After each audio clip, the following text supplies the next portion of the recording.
when I first heard Jimmy Page play, was it Communication Breakdown? Dun, dun, dun, where he had some busy solos. Yeah. One of my friends that had a magazine said, look, he practices 9 hours a day and he picks every note. So, wow, picking every note, okay. And I've been doing the yodel, yodel, Yep. kind of things. And so I said, I've got to try that. So I switched then. I think it was 15.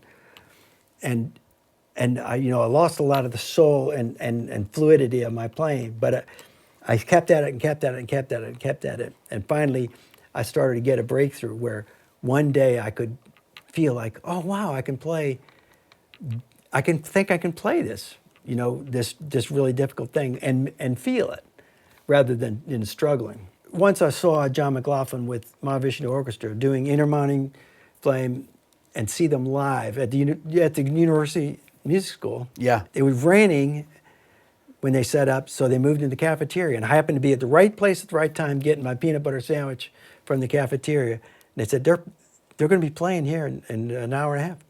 So I just sat there right in front of that Marshall stack. So I thought, that made a big impression. But he was picking everything. Oh, yeah.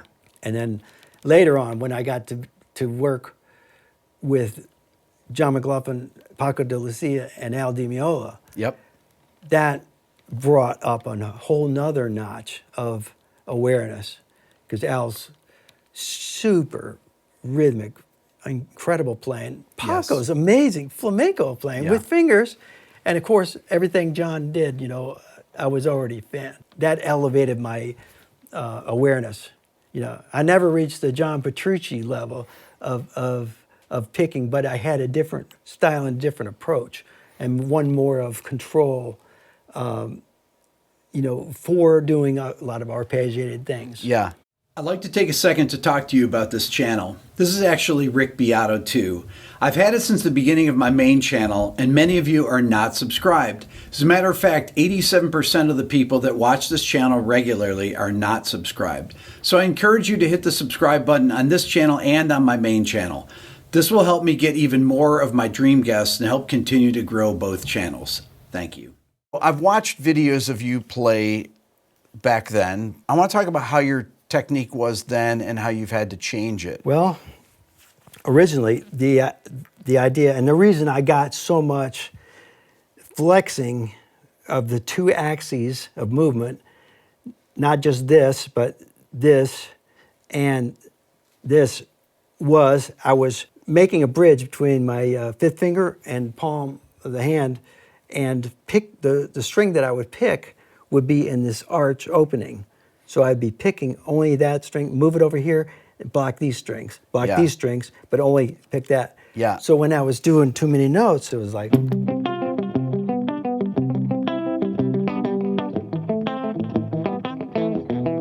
I would move it along so that I was muting the strings. Yeah, hitting muting them with your pinky. And palm. And your palm. That made this kind of movement, and I practiced about 10,000 notes a day for decades. Yeah. And my genetic history of arthritis led me to where these bones don't have the cartilage anymore, and then they get worn away, so they're, quote, diseased and very painful.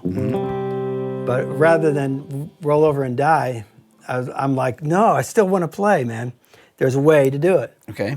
And so what can I do? For the muting, I'm still working on some solutions, but up here, I made a device so that when I'm playing up high, say up here,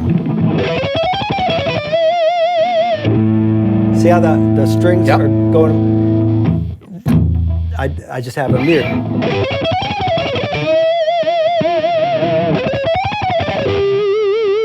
And it's muting it for me. Yep. And I can quickly, turn it on or off. Steve, is that your invention there? It's obviously been done before, but I invented a different way of making the structure and making it, I think, more immediate. And yes, where you can take it on and off. Yeah. It's like a kind of like a hip shot tuner, but for muting or whatever. Yeah. The other thing is I changed my technique.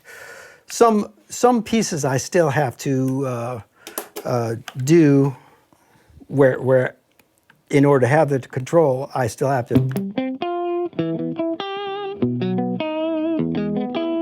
where I have to move my hand the old Yep. way, and it hurts. I can do it. But the muted picking part, you're doing finger picking now, right? If You're I actually was to doing play it- too many notes, I would have to. You have to do finger picking, right? But it doesn't sound the same to me. I would have to work up to that. That's one of the goals is to see if I can perfect that my fourth technique. Yeah. But my other two are picking the same 2 fingers and a thumb. Yep. But with a stiff arm. It's going where.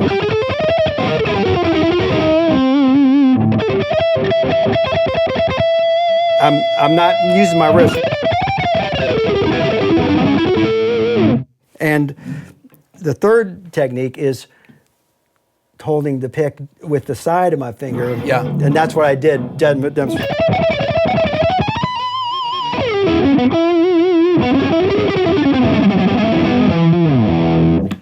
So I have to keep switching those because this way hurts after a while. Yeah. This way hurts after a while, and this just hurts. So I'm very busy, kind of switching things around and being mindful of what's necessary for each tune. But you've always held your pick, though, or you used to hold your pick with the 3 fingers, correct? 2 fingers and a thumb. Or 2 fingers and a thumb. Yeah. But do you think that because of that, where the pick was, that it changes kind of the center of gravity as opposed to holding it with just 1 finger in a pick? When you move it more closer to the middle of your hand, that it's actually easier to rotate and play faster like that. For string skipping. String skipping. That was the thing. And that was my thing. Yeah. I did a lot of string skipping. Yes. And